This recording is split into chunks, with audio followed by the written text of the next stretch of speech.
ফুটপাতের হকারদের পুনর্বাসনের লক্ষ্যে পাইলট প্রকল্পের আওতায় ঢাকার ৩০৪ জন হকারকে ডিজিটাল পরিচয়পত্র দিয়েছে সিটি কর্পোরেশন।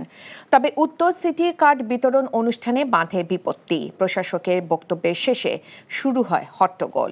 কার্ড পাওয়ার পর বিকল্প জায়গায় ব্যবসা না করার ঘোষণা দেন ব্যবসায়ীরা। নাজিবুর রহমানের রিপোর্ট। ডিএনসিসি নগর ভবনে ২০৪ জন হকারকে পরিচয়পত্র তুলে দেওয়া হয়। কার্ড হাতে পেলেও ডিএনসিসি নির্দেশনা মানতে নারাজ অনেকে। এই সমাধান মানি না।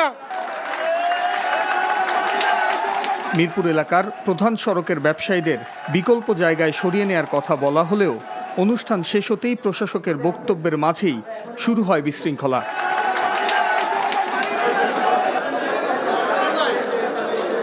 সিস্টেমে জেনে দিব কইতেছে এই সিস্টেমে মানুষ না আগে মরতো, কারণ ২০০৮ সালে আমার এই স্টুডিয়ামে দিছিল, সেইখানে আমি না খাইয়া অনেক কষ্ট করে লাস্টে হাত পাইতা ভিক্ষা করে খাওয়ার মতো অবস্থা হয়েছে। যেখানে দিচ্ছে সেখানে আমাদের কাস্টমার নেই, সেখানে হচ্ছে হোপের লোক যাবে।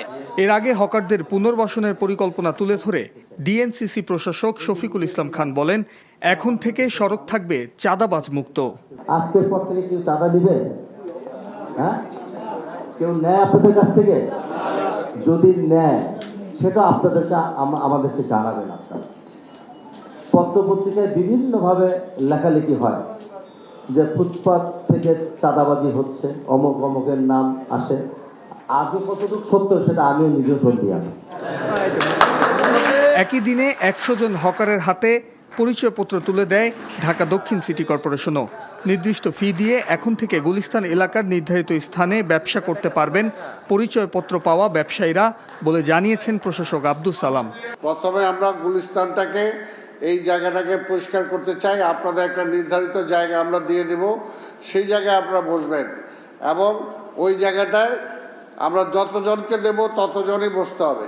আবার আপনি যদি আপনার একটা ভাইরে নিয়ে আসেন বা একটা আত্মীয়রে নিয়ে আসেন, নিজের যদি জায়গা দিতে চান তাহলে তো আপনি শৃঙ্খলাটা ভঙ্গ করবেন। আগামীতে যদি আমারও মেয়রের ভোটটা দেন, দিবেন কিনা?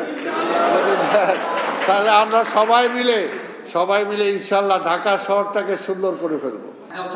Najibur Rahman, NTV news, Dhaka.